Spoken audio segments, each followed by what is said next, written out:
ಗೋಪಾಲಕೃಷ್ಣನಿಗೆ ಅತ್ಯಂತ ಪ್ರಿಯವಾದದ್ದು ಯಾವುದು ಅಂದರೆ ಅದು ಗೋವು. ಯಾಕೆ ನಿತ್ಯದಲ್ಲಿ ನಾವು ಹೇಳುತ್ತೇವೆ ಚತುಸ್ಸಾಗರ ಪರ್ಯಂತಂ ಗೋ ಬ್ರಾಹ್ಮಣೇಭ್ಯ ಶುಭಂ ಭವತು ಅಂತ ಹೇಳಿ. 4 ಕಾಲಿನ ಪ್ರಾಣಿಗಳು ಗೋ, 2 ಕಾಲಿನ ಪ್ರಾಣಿ ಎಂದರೆ ಮನುಷ್ಯ. ಹೀಗಾಗಿ ಗೋವನ್ನ ನಾವು ಗೋವಿಗೆ ಒಳ್ಳೆಯದಾಗಲಿ ಅಂತ ಬಯಸಿದರೆ ಆ ಗೋಪಾಲಕೃಷ್ಣನು ಕೂಡ ಅನುಗ್ರಹವನ್ನ ಮಾಡ್ತಾನೆ. ಗೋವಿಗೆ ಒಳ್ಳೆಯದಾಗಲಿ ಅಂತ ಬಯಸಿದರೆ ಸಮಸ್ತ ಪ್ರಾಣಿಗಳು ಕೂಡ ಅದರಲ್ಲಿ ಸೇರಿ ಹೋಗಿಬಿಡ್ತವಂತೆ.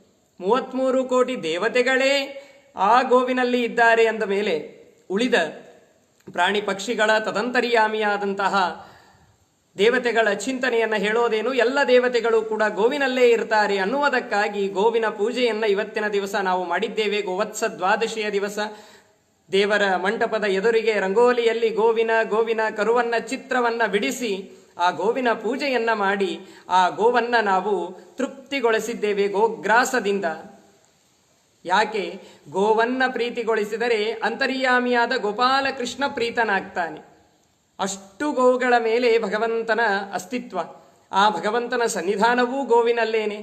ಹೀಗಾಗಿ ಆ ಗೋವು ಶ್ರೀಕೃಷ್ಣ ಪರಮಾತ್ಮನ ಕಾಲದಲ್ಲಿ ನಾವು ಕೇಳ್ತೇವಲ್ಲ, ದ್ವಾಪರ ಯುಗದಲ್ಲಿ ಗೋವುಗಳನ್ನು ಮೇಯಿಸಲಿಕ್ಕೆ ಹೋಗಬೇಕು. ಆ ಗೋವುಗಳನ್ನು ಎಷ್ಟು ಪ್ರೀತಿ ಮಾಡ್ತಿದ್ದ ಭಗವಂತ ಅಂತಂದ್ರೆ ತಾನು ಹುಟ್ಟಂತಹ ಪೀತಾಂಬರದಿಂದಲೇನೆ ಗೋವಿನ ಮೈಯನ್ನ ಒರೆಸ್ತಾ ಇದ್ನಂತೆ ಭಗವಂತ.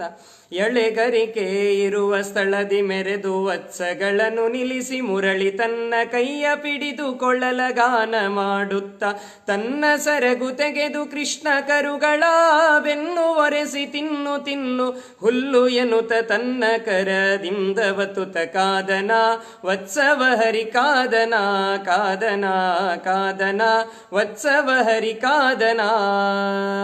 ತನ್ನ ಕರದಿಂದ ಒತ್ತುತ, ಕೇವಲ ಯಾವುದೋ ಹಗ್ಗವನ್ನು ಅಥವಾ ಸರಪಳಿಯನ್ನು ಹಾಕಿ ಎಳೆದವನಲ್ಲ.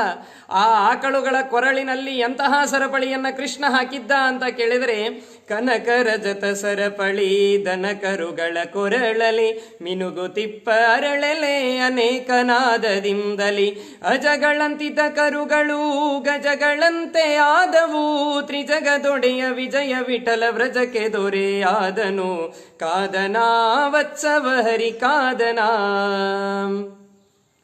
ಅಷ್ಟು ಬಂಗಾರದ ಬೆಳ್ಳಿಯ ಸರಪಳಿಯನ್ನ ಹಾಕಿ ಆ ಗೋವುಗಳ ಜೊತೆಗೆ ಆಟವಾಡ್ತಾ ಇದ್ದ ಗೋಪಾಲಕೃಷ್ಣ.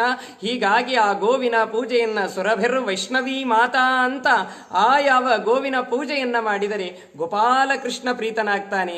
ಗೋಪಾಲಕೃಷ್ಣ ಪ್ರೀತನಾದರೆ ಕಿಮಲಭ್ಯಂ ಭಗವತಿ ಪ್ರಸನ್ನೆ ಶ್ರೀನಿಕೇತನೆ. ಭಗವಂತನೇ ಪ್ರಸನ್ನನಾದ ಮೇಲೆ ಇನ್ನೇನು ಹೇಳೋದಿದೆ?